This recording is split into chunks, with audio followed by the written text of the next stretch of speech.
Welcome to our live webinar titled Aplastic Anemia and Non-Transplant Therapies. Thank you for joining us. My name is Lee Clark, Director of Patient Services, and I'll be moderating the presentation today. As we get started, I'd like to recognize the generous support of our corporate sponsors and the generous support of our patients, families, and caregivers for supporting the program today. It is possible you may lose your connection during today's program. If you're unable to view the webinar online, you can call in to hear the audio portion of the program using the call-in number in your reminder email. Our webinar today will be archived to our website within just a few business days. You will be notified by email when it is live and ready for viewing. Immediately following the presentation, there will be a question and answer session. Please feel free to submit your questions at any time during the presentation. To submit a question or comment, open the Q&A window in the lower part of your screen. Type in your question in the small text box window, and when you have finished typing, just hit enter. We will do our best to get to everyone's questions today. When asking questions, I do ask that you do two things to help me manage the incoming questions. First, submit your entire question all at the same time. Second, please do not share private health information in your question. Our expert speaker cannot answer any specific questions related to your personal health care. Our specialist today is Taha Bhatt, who is an associate professor in the Department of Internal Medicine at UT Southwestern Medical Center. He joined UT Southwestern faculty in 2020. He specializes in bone marrow failure syndromes, clonal hematopoiesis, platelet disorders, and cancer-related venous thromboembolisms. He earned his medical degree at the university in Turkey, completed a residency in internal medicine at Western Reserve Health Education.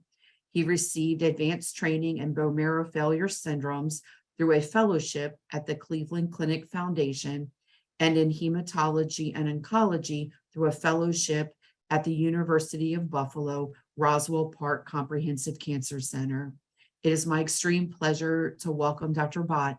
Thank you so much for joining us today. Thank you, Leigh, for your introduction. I'm not associate yet, I'm assistant, just to clarify that. And I'll share my screen.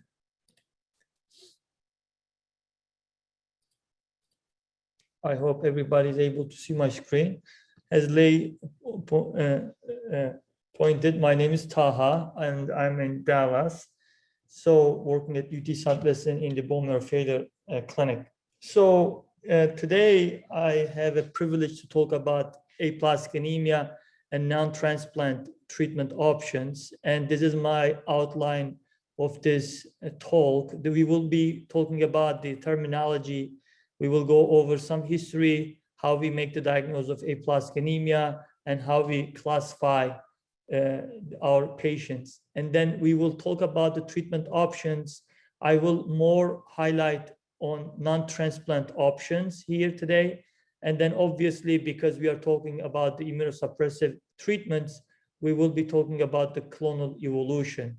And then we also will end up our presentation with how we follow up our patients in our clinic, and we will answer the questions at the end.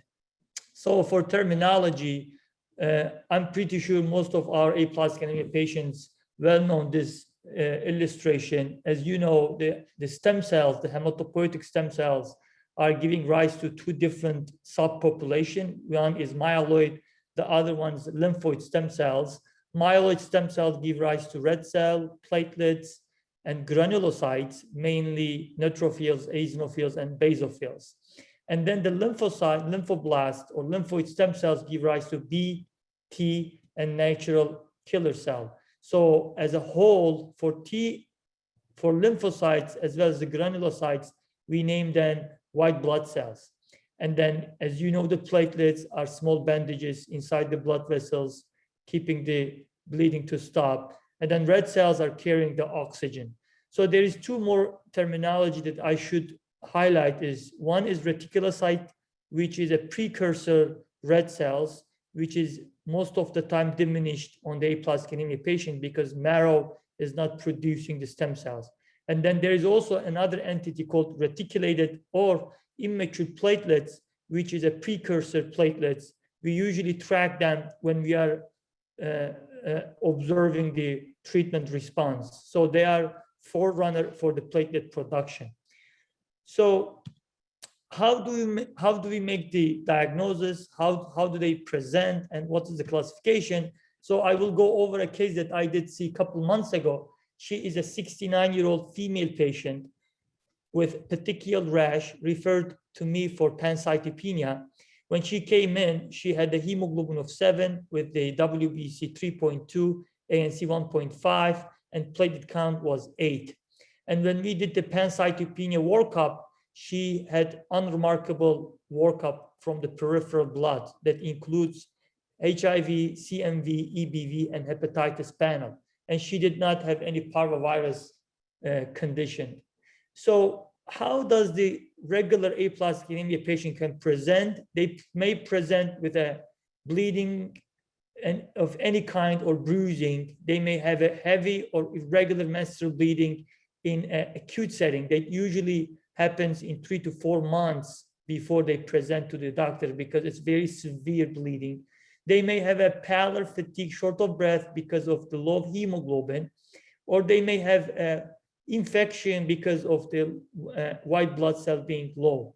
So the other piece that we usually dig into it, if there's any chemical exposure, any radiation, or any chemotherapy treatment before they present it to this pancytopenic fashion. And then family history is important if you are concerned about inherited bone marrow failure conditions, which is not usually what we encounter in our clinic, because 10% or maybe less than regular aplastic anemia patients will have some inherited condition that will make them pancytopenic. What is the workup? Workup is more of a pancytopenia workup first, because we have to exclude the possibility of any viral illnesses. We usually run the PNH clone because having a PNH clone is very specific for immune-mediated aplastic anemia. So if you have a PNH clone positivity, you can easily say that you have an immune-mediated aplastic anemia. And then I usually do a TCR, T-cell rearrangement PCR, because I will touch base on that entity. Aplastic anemia patient may present, or LGL patient, large granular lymphocytic leukemia patient, may present with the pancytopenia, but the culprit might be a LGL other than the pure immune-mediated aplastic anemia. And we do a bone marrow biopsy, including the core, to look at the cellularity, because it's important to make the diagnosis of aplastic anemia. Cytogenetics is another key workup, because some cytogenetics by itself can define the MDS. So you have to be very careful before disclosing the diagnosis to the patient. You should have the cytogenetics done to exclude completely the MDS diagnosis, because even there may be no dysplastic features on the bone marrow, but they may have a classical cytogenetics abnormality that can define the MDS. And we also do an HLA typing in case we will consider transplant option. So I separated this from the rest 3 workup, because I don't do all the time the inherited bone marrow failure panel or the deoxybutane for Fanconi anemia, because if there's a concern for inherited condition, then you can run. If there's no concern, there's no point to do as a workup for every aplastic anemia patient. And then telomere length measurement, it's useful if you're concerned about telomere biology disorder. So again, let's go back to my case. She was 69-year-old female patient, came in with the pancytopenia peripheral blood workup was unremarkable. And we did the bone marrow biopsy. This is a very typical aplastic anemia patient's bone marrow. They will have 5 to 10%. She had a 5 to 10% cellularity, and she had a 1% white blood cell PNH clone with no T cell rearrangement. And I also did a bone marrow failure panel on her because she had some vague history of aplasia on her family. So we were concerned at that time, but her panel came back unremarkable. So how do we make the classification? Based on the bone marrow, and then we go with the peripheral blood count. This is a very old classification, initially named back in 1975 by this Dr. Kamita. He is a pediatric transplanter. So when we look up the bone marrow cellularity, cellularity should be less than 25% of age-appropriate cellularity, right? And then we have to have 2 out of 3 following peripheral blood cytopenias, including neutrophil count less than 500, platelet count less than 20, and then reticulocyte count less than 20 by 10 to the 9th. And then if the patient has this criteria, but more if the patient has less than 200 ANC, then you can name the patient as very severe aplastic anemia. And if the patient has less cellularity, less than 25% of the cellularity, but does not meet the criteria of severe or very severe classification, then we name them as non-severe aplastic anemia sometimes, or moderate aplastic anemia. So my patient had the severe aplastic anemia. So when we talk about aplastic anemia, I think we should acknowledge how this disease evolved over the years, right? So this guy, very peculiar, very intelligent, Dr. Paul Ehrlich, back in late 1800s, he saw a patient, pregnant lady, who presented with a bleeding, infection, and very low hemoglobin.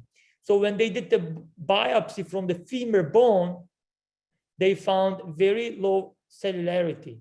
Later, maybe 10 or 15 years later, a French internist named another patient with the same condition, and he named the disease as anemia aplastica.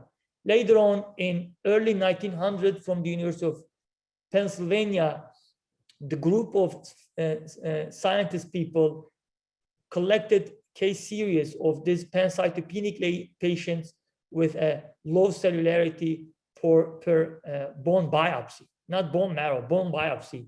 And they named the disease anemia, aplastic anemia. As you know, as the name implies, it's not only the anemia, it's a pancytopenia. So how does this disease can happen? So this is very nice illustration of overall aplastic anemia. Because of some unknown reasons, this aberrant abnormal T cells are being stimulated, and this aberrant abnormal T cells will kill your stem cells inside your bone marrow, and you will present with pancytopenia with low counts. As you treat these T cells, or as you try to eliminate these T cells by giving immunosuppressive agents, I'm talking about immunosuppression today, then you will have complete response or partial response, and your count will recover.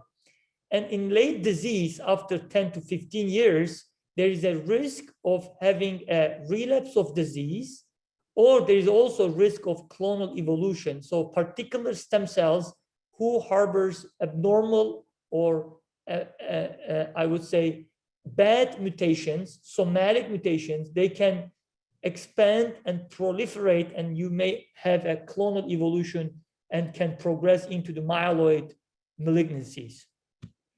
So how do we classify the aplastic anemia? There's a 2 classification. One is acquired, which usually encountered in the clinical settings, and the second class is inherited. Unless you are pediatric hematologist, we often see this acquired condition, primarily the immune-mediated aplastic anemia. It could also be a secondary aplastic anemia from the drug, from radiation, from nutritional deficiencies, from all kinds of viruses, including the COVID. And then the inherited conditions are Fanconi anemia, this keratosis congenita, on the broad spectrum of telomere biology disorders, Schwann-Diamond syndrome, and then sometimes we may see a familial aplastic anemia cases or hypoplastic MDS or monosomy 7 that may present with aplastic anemia. What is our treatment option? So I will go over some treatment options, and then we will dig more into how this treatment got evolved over the last 60, 70 years. So before 1970, believe it or not, there was only a supportive care. So we used to lose a lot of aplastic anemia patients because of lack of treatment options. By 1970, ATG got evolved. We will talk about how that ATG evolved over the years. And then later on in 1990s, they added the cyclosporin to ATG as an immunosuppressive agent, and response rate went up to 60 to 70%. Later, by the initiatives of the NIH, 2010, Eltrombopag changed the treatment algorithms, and the treatment response went up to 90%. So this is very nice treatment algorithm from Dr. Neil Young's paper. You can see here, if the patient is less than 18 years of age, we usually recommend the HLA matched sibling transplant, right? If the patient does not have any sibling, then we would recommend the immunosuppressive therapy, ATG, cyclosporin plus minus Eltrombopag. And we usually assess the response in 3 to 6 months after the ATG administration. And we look treatment response. If they are responding, great. If they are not responding, then we usually recommend, if they did not respond to immunosuppressive agent, we do recommend the match unrelated donor or umbilical cord or haploidentical. And we usually observe them if they happen to be treated with immunosuppressive therapy because of the clonal evolution risk. And then in the adult patients, if they are less than 40 and they have an HLA match sibling, we do recommend the allogeneic bone marrow transplantation because the benefit of transplant outweighs the risk in that age population. If the patient is more than 40, then we do recommend ATG, cyclosporin plus Eltrombopag. And then we assess the response in 6 months. If they are responding, great. If they are not responding, then we do recommend whether a second immunosuppressive therapy or transplant. So it is all depends on the capability of the institution, whether the second immunosuppressive therapy should be tried or match unrelated donor or haploidentical bone marrow transplantation. And then we observe them in the long run to monitor them for possible clonal evolution, which can happen after 5 to 10 years of treatment with the immunosuppressive agent. So when we talk about the ATG, we should talk about this another important figure in our history, Thomas Starls. He is he was known as father of transplant in the renal and kidney transplant world. He initiated his ATG career in University of Colorado, and then he moved to University of Pittsburgh for his continued transplant. And I believe he passed away in 2017. So back when he was at Colorado, he did observe most of his renal and kidney transplant patients was dying because of the immune mediated problems or more of a rejection of the solid transplant. So what he used the human lymphocytes injected into the horse and rabbit, and he produced these polyclonal antibodies. And after the purification, he infused back to his renal and kidney transplant patients as an anti-thymocyte globulin. So it's an immunoglobulin that is, whether it's obtained from horse or rabbit. If it's obtained from the horse, then it's called basically horse ATG. If it's obtained from the rabbit, it's called rabbit ATG. Believe it or not, there are other ATGs as well. You name it, pig, dog, but it's not as good studied as the horse and rabbit ATGs in the immunosuppressive world. So what is the relation? How this medication used in aplastic anemia, right? You may think about this question. So back in 1970, clinician scientist people from England, they were using this ATG as a conditioning regimen for their transplant patients. So they planned to transplant some of the AML as well as some aplastic anemia patients. When they started conditioning the patient with the ATG, one of the aplastic anemia patient couldn't get the transplant, the donor stem cells. So the patient ended up by treated with ATG, but no donor stem cells. What they observed, even though they did not give any donor stem cells, the patient engrafted and started to make a count and recovered from cytopenia. So that was the first clear evidence that the aplastic anemia is a truly autoimmune disease back in 1970. So this slide is also important to understand how do we make the assessment for response. If we are saying CR, which is complete response, then that means hemoglobin more than 10 grams per deciliter, ANC over 1,000, and platelet count more than 100. If the patient does not meet the criteria of CR, complete response, but does not require any more blood transfusions, whether it's a platelet or hemoglobin or red cell, then you say partial response. So let's go back to ATG story. So that after the ATG was found to be effective on aplastic anemia patients, a group of clinical scientist people in 1980, they enrolled this 42 aplastic anemia patients into the randomized trial. They treated half of those patients with ATG and half with the control. And then what they observed, 50% of the aplastic anemia patients responded to ATG treatment at 3 months.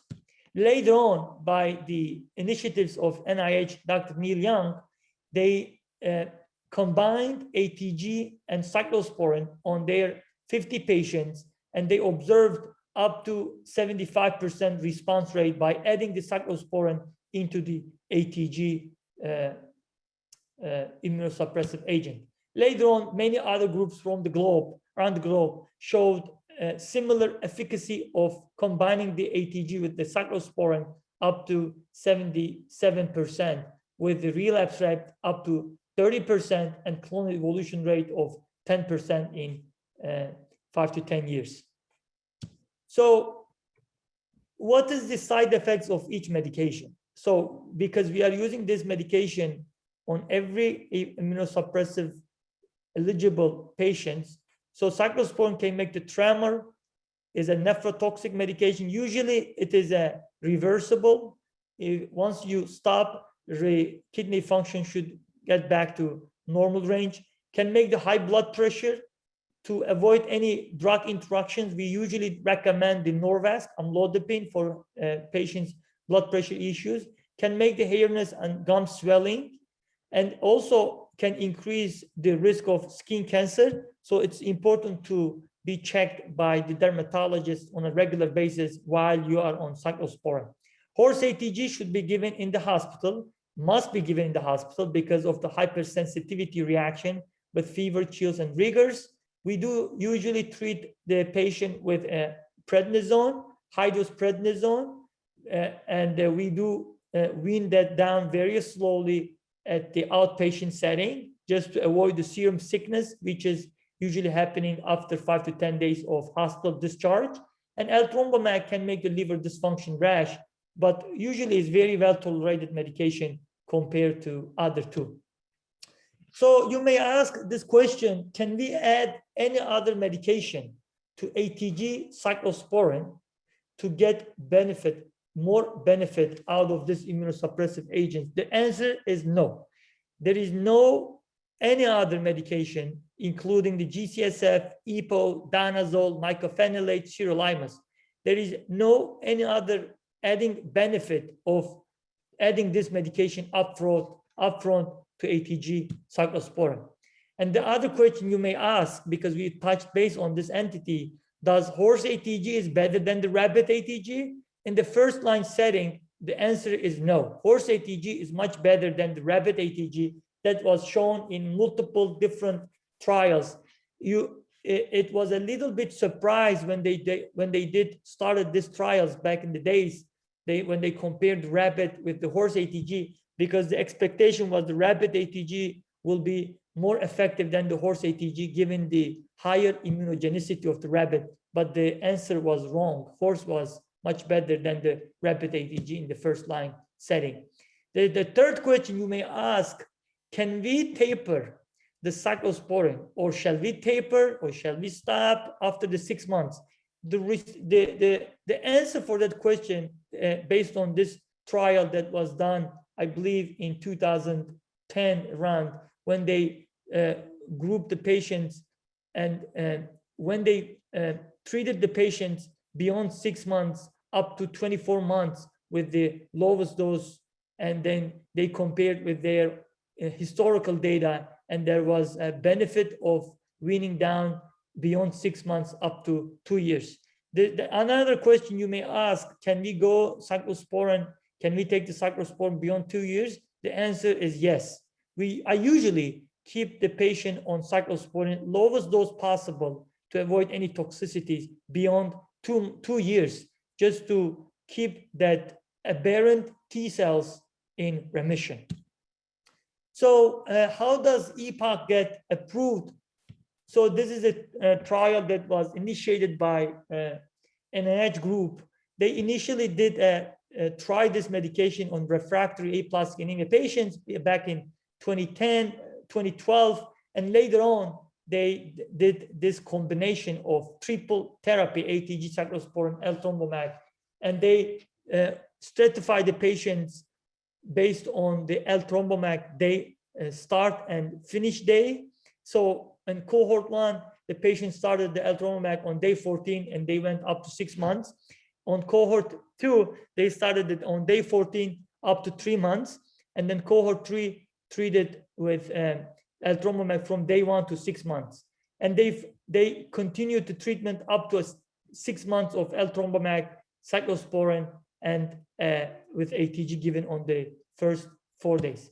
And what they observed, the best overall response observed on cohort 3, who had the treatment started, the Eltrombopag started on day 1st, and they continued up to 6 months of treatment. So I think it is important to note that Eltrombopag should be started as early as possible. Even the ATG is not available, I usually recommend just go ahead and start the Eltrombopag with the cyclosporin, and you can add ATG 4 or 5 days later. You started the Eltrombopag and cyclosporin. In fact, there's another, I believe there's a trial by NIH, and they're supplying this medication in the suburb or rural areas to not to avoid the delay on Eltrombopag and cyclosporin treatment.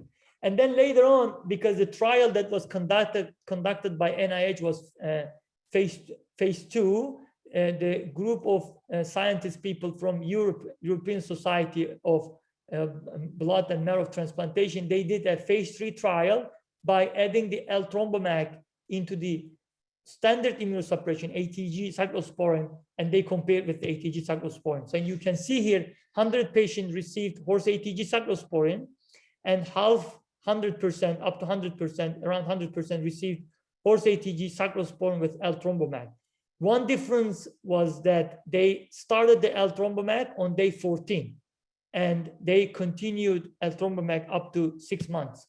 And what they observed, you can see here, the overall response rate was obtained 41% among the horse ATG cyclosporin patients, and 68% among the triple therapy treated patient population. So again, you may ask, how come the NIH study showed up to a 90% response rate with ATG cyclosporin Eltrombopag, whereas this phase 3 trial, where they randomized the patient horse ATG cyclosporin versus horse ATG cyclosporin Eltrombopag, the difference was the people who were treated in this cohort on this trial, they started the Eltrombopag on day 14 because they were concerned about the overall toxicity of giving the medication altogether. The second difference was that age population of this cohort was older than the NIH cohort. So the patient population who were treated in this cohort was older than the NIH trial. So that was the reason that they had lower overall response rate. So how about what was the differences in their event-free survival? You can see here, group B, who were treated with Eltrombopag, they did less relapse of the aplastic anemia and better event-free survival. But note that overall survival among the group was quite similar. So what does this mean? That means upfront Eltrombopag decreasing your risk of relapse or disease refractoriness. So there has been many questions whether the somatic mutation, which is acquired mutation, could that be increased? Because there is always a risk of clonal evolution among the aplastic anemia patient who treated with the immunosuppressive agents. The answer for that is no. There was no concern for somatic mutations evolution. So Eltrombopag is very safe, and there is no concern for any increased risk of clonal evolution. So that is bringing us to clonal evolution. Why is this important? Because as most of us know, that aplastic anemia can be overlapping with other heterogeneous disorders like PNH, LGL, telomere disease, Fanconi, MDSs.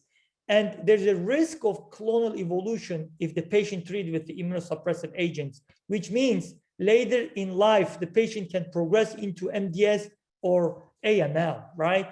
So don't confuse or do not think aplastic anemia clonal evolution means getting into the PNH.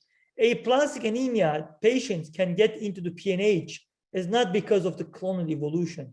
It is more of an PNH clone escape mechanism from the immunosuppressive agent that is not affected from the T cells. So PNH clones usually are being escaped from the T cell destruction, and by giving the immunosuppressive agents, there's a risk of PNH clone to be evolved into the PNH disease. So it's not a clonal evolution that gets into the PNH disease, which is different from the MDS AML progression.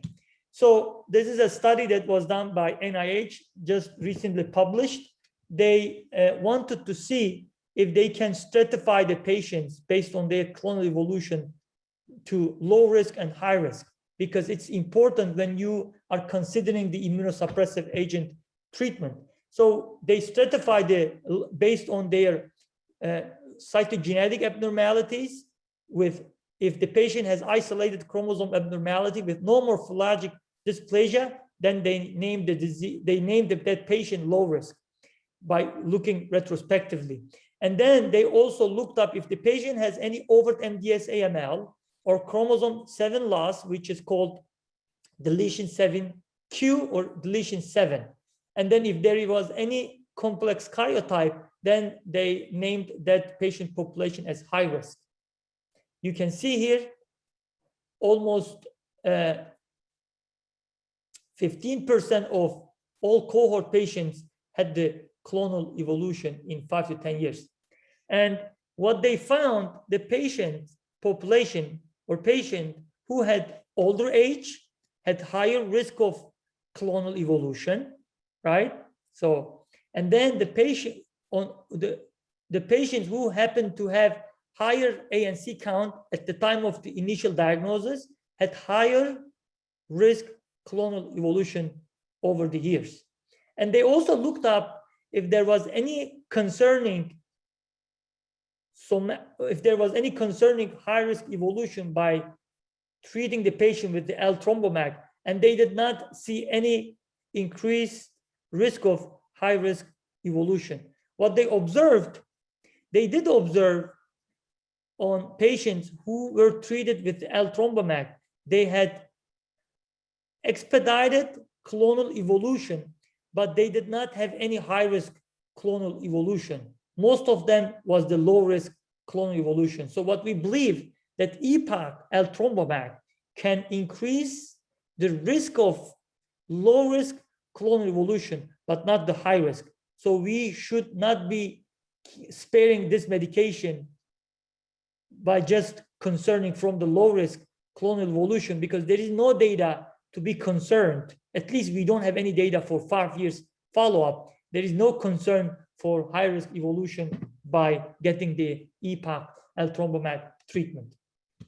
So how do we follow up our patients? So this is another diagram that I usually show to my patients, or I try to explain what is the disease course if you happen to be treated with the immunosuppressive agent. So after the treatment with immunosuppressive agent, there's a relapse or refractory risk, right? Then if the patient did not treat with Eltrombopag, you can always tap that. You can always treat the patient with Eltrombopag before you will try the rapid ATG with cyclosporin combination. There's some good literature that you can use the alemtuzumab for refractory patients or any relapse patient. Tacrolimus sometimes may work instead of the cyclosporin. If your patient is not responding to cyclosporin after the ATG, you can switch to tacrolimus. Some occasional data has been published showing the benefit of sirolimus with or without mycophenolate, which is a CellCept. And some Asian literature has been published over the years that N-plate, very high dose N-plate, can be used for relapse or refractory settings. And we do follow them up very closely, 3 to 6 months follow-ups. And if they have any response failure, we usually recommend transplant or another immunosuppressive agent on the top what we tried.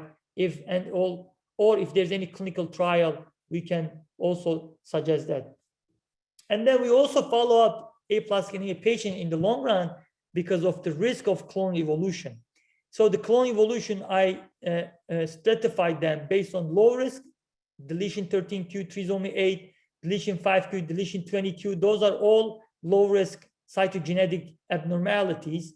And then there is also high risk, like deletion 7, monosomy 7, which is called deletion 7, sometimes could be as deletion 7q, complex karyotype, overt MDS AML, then you will straight them to transplant or MDS treatments. If the patient has a low risk, then obviously you will follow them up just to make sure they are not evolving into the MDS or any myeloid malignancies in the long run. If they have any MDS features in their bone marrow or if they are dropping their count, then you will consider transplant or MDS treatment. Otherwise, you will follow them up very closely just to make sure they are not evolving into the myeloid malignancies in the long run. So by saying that, I think I should stop here and take any questions that you guys have. Thank you for listening. Perfect. Thank you so much for the wonderful presentation. And we have some excellent questions. The first question we have is, what is the difference between cyclosporine as a liquid medication versus this cyclosporine as a pill? What is the lowest level of cyclosporine that can be given? And is it given twice a day? So that's a great question. Most of the adult trials done on the oral medications, that is number one. Number two, when it comes to dose, we usually go with the trough level and keeping the trough level above 100. Usually there is no cutoff for what is the recommended trough level for cyclosporin. I think everybody's dose can be changed. We usually start with 6 milligram per kilogram as a BID, twice a day dose, but we usually titrate down to trough level to keep around 100 to 300 range. So if you will go up more than 400 trough level, which is obtained just before the next dose is given, if you go beyond the trough level, you can damage the kidney So it's important to keep the trough level in the lowest dose possible range. Thank you so much for that answer. Our next question is regarding side effects of cyclosporine. This patient has aplastic anemia and PNH, and due to cyclosporine has very swollen gums. A dentist is recommending surgery to remove the overgrowth. They'd like to know, what are your thoughts about this? So that's an excellent question. To be honest with you, I usually titrate the dose lowest possible based on the trough level. And I don't usually recommend to continue with the cyclosporine if it is really getting into the level that your dentist is concerned by doing the surgery. Instead, if you are not really tolerating the cyclosporine because of this problem with this gum swelling, I would highly recommend you to switch to another calcineurin inhibitor, which is a tacrolimus, and try that medication, because it is not as bad as the cyclosporine when it comes to tacrolimus. But again, I would go on the lowest dose possible to minimize the side effects of cyclosporine first. And then if you are still not responding, then tacrolimus is another alternative medication to cyclosporine. Thank you very much. Another question regarding cyclosporine and also Promacta. They'd like to know, what is the protocol for tapering off a patient from cyclosporine and Promacta? Are the drugs tapered simultaneously? Which drug is taken off first, and over what period of time and what increments? That's another excellent question. To be frank, honest with my audience here, there is no guideline how you should be weaning down the cyclosporine and Promacta. What I usually recommend, to be very slow, whatever you are weaning off. I usually go beyond 6 months on Promacta. Even the studies done on 6 months time interval, I do go beyond 6 months and waiting for the platelet count to go over 100. Once the platelet count goes above 100, I very usually weaning down the Promacta first. So what I do, usually I do 150, if the patient is not Asian, 150 milligram, and then another 4 to 6 weeks, 125, another 4 to 6 weeks with 100 milligram, and very slowly, while I'm keeping the cyclosporine the same dose. Once I take the patient off Eltrombopag, Promacta, I start weaning down the cyclosporine to the lowest dose possible in 2 years. After the 2 years, I don't usually stop the cyclosporine if the patient is tolerating it well, because again, there is always chance or risk of that aberrant abnormal T cells to pop up and kill your stem cells. So it's better to keep yourself on lowest dose cyclosporine to keep your T cells under control and keep your stem cells proliferating. I hope this answered the question. Great, thank you. Our next question is there any data for aplastic anemia patients for using end plates? There's another entity I try to touch on it. There is a good Asian data. I mean, it's not globally attested or globally accepted medication in the era of aplastic anemia patients.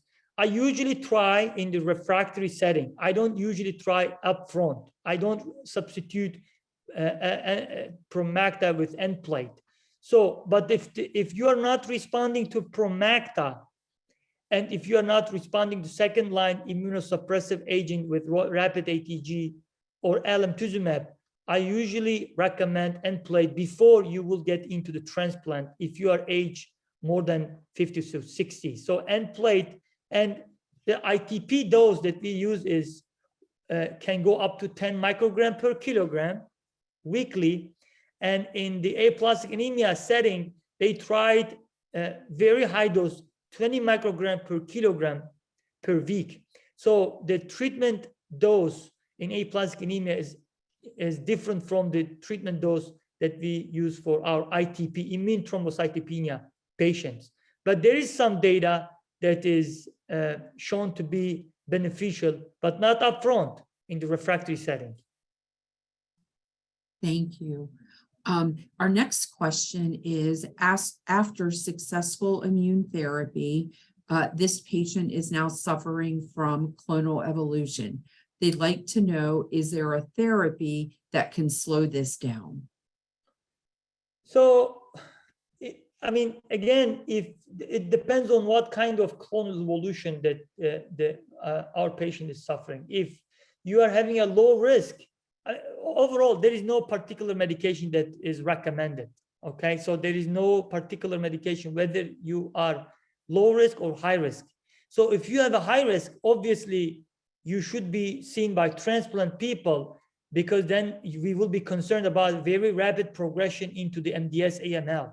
So there is a possibility of the transplant team to consider you for transplant if you have a high risk clonal evolution. If you have a low risk, we do not recommend any particular treatment. We do continue on the cyclosporin and also on Eltrombopag, and we observe them with their counts, peripheral blood count. I don't usually do a bone marrow biopsy, repeat bone marrow biopsies if the patient is responding. If they are not responding, obviously we have to look for other causes like MDS or AML.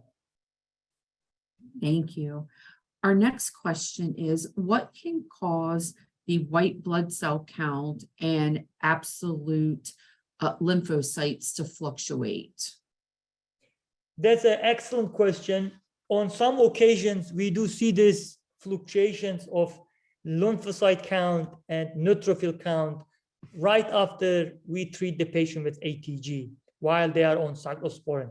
That is not well-known fact. We don't know what makes that fluctuation, but that is most likely related to your overall well-being from off infection, obviously, off fever, right? And also being on cyclosporin can fluctuate that the lymphocyte count, because technically we are aiming to kill possible aberrant T cells, but we overall killing all the T cells inside your peripheral blood, inside your blood, by giving the cyclosporin, by trying to eliminate all the abnormal lymphocytes. That fluctuation does not relevant to your treatment response, does not relevant to your side effects profile, does not relevant to your overall clonal evolution risk. Thank you. Our next question comes from a patient who has been battling aplastic anemia for 20 years. They're allergic to steroids and Promacta isn't working. Any other suggestions for treatment?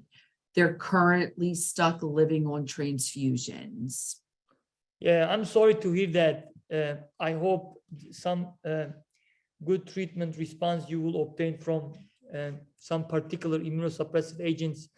I think if you are not responding to, obviously you did not respond. If you are not eligible for transplant, I'm sorry, if you are not eligible for transplant, I would try everything that I outlined here.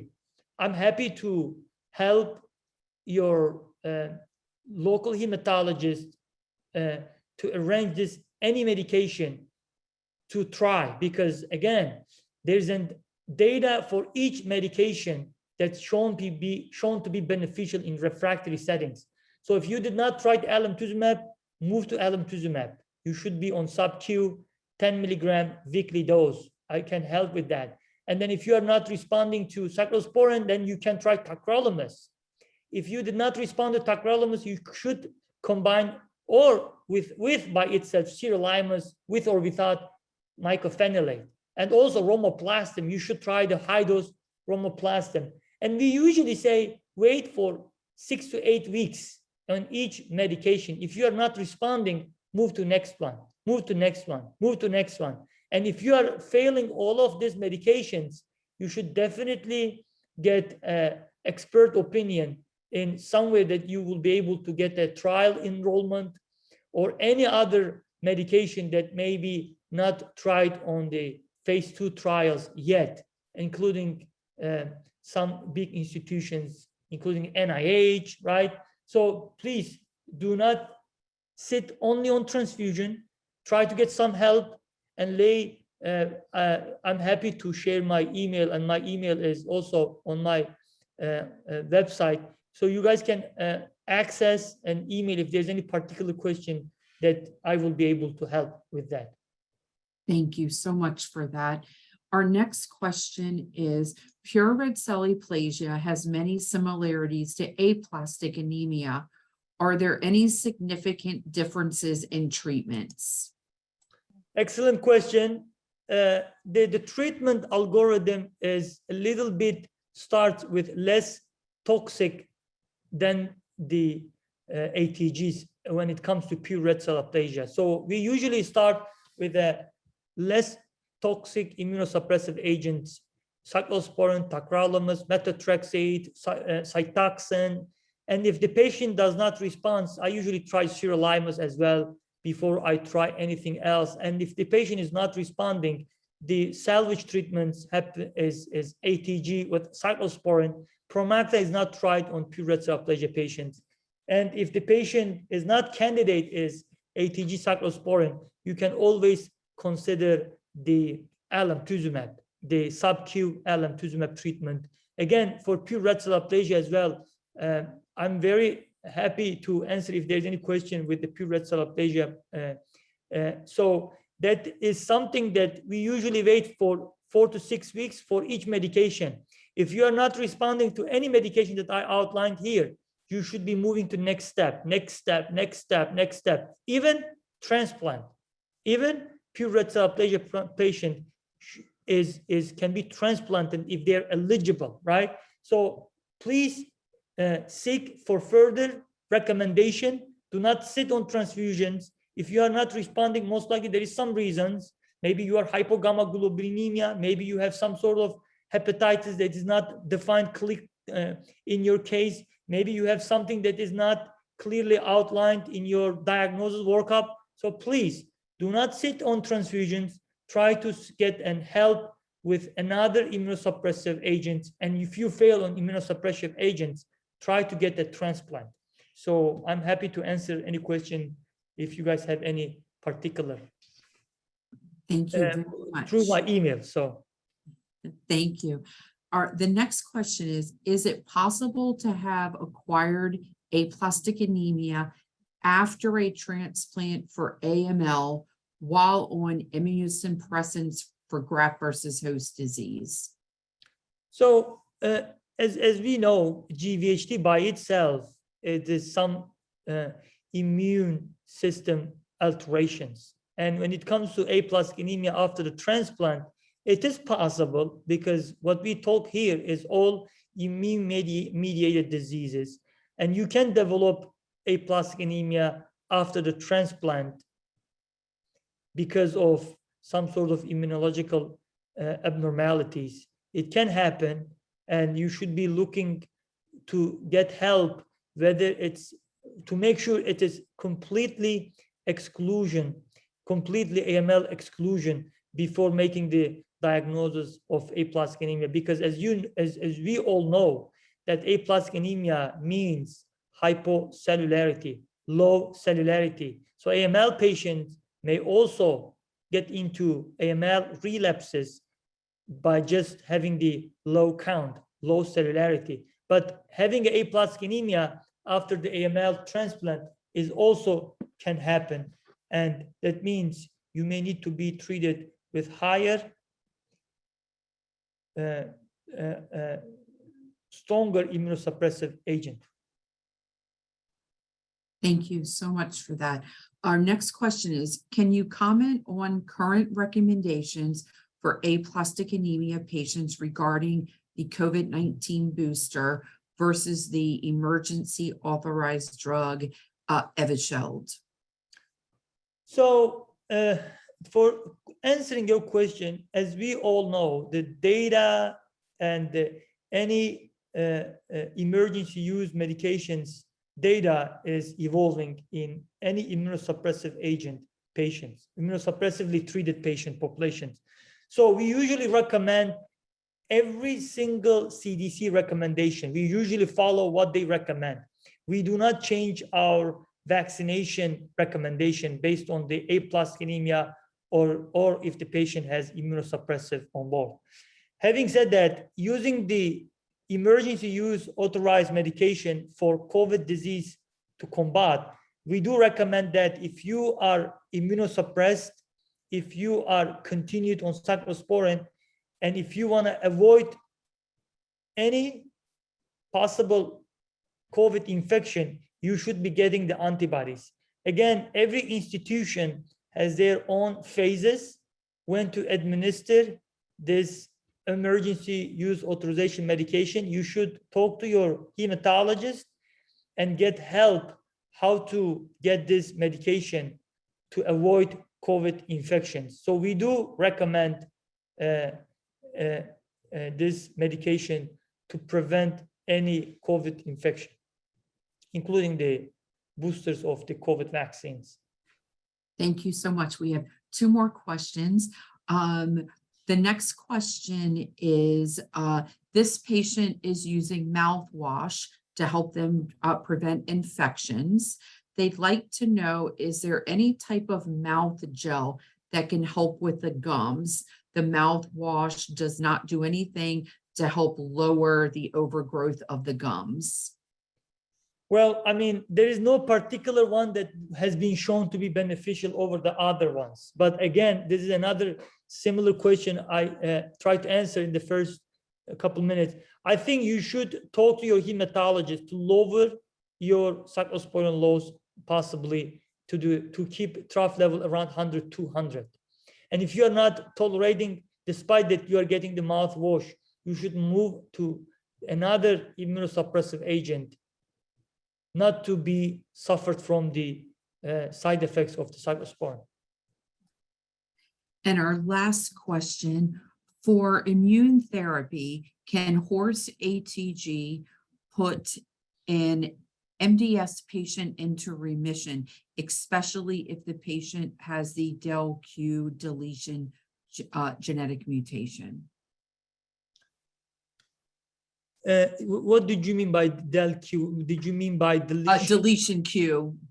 Okay, so I don't know what kind of chromosome abnormality, if whether it's a 5, 20, or the 7, but if you have a hypoplastic MDS, and if you don't have a high risk, I can show here, if you don't have a high risk cytogenetic abnormality, I would try ATG first for your hypoplastic MDS before you will try any other hypopenmethylating agent or any other transplant options. If you are responding, great.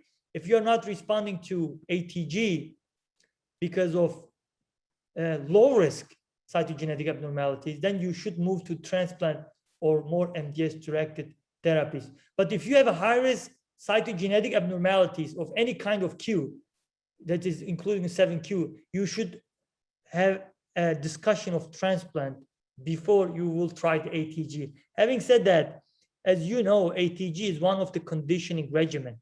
So they will give you the ATG if they are treating you for your hypoplastic MDS with high risk cytogenetic abnormalities.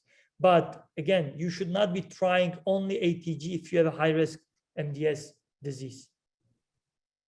Thank you so much, Dr. Bott, for sharing your time and your expertise with all of us and answering all of those wonderful questions from our participants today. If you'd like to watch this webinar again at a later time, it will be available on our website within just a few business days. If you have any additional questions, you can send it to us at any time in 3 ways. Send an email to help@aamds.org. Call our helpline at 800-747-2820, or submit your question to our Facebook page. On behalf of the Aplastic Anemia and MDS International Foundation, I'd like to thank you for joining us today and making us your resource of choice for information on bone marrow failure diseases. Our medical advisory board and team are always here to support you and your family, as we've done for the past 39 years. This concludes our program. Thank you again, Dr. Bott, for sharing your time. Thank you. Have a good day. You too.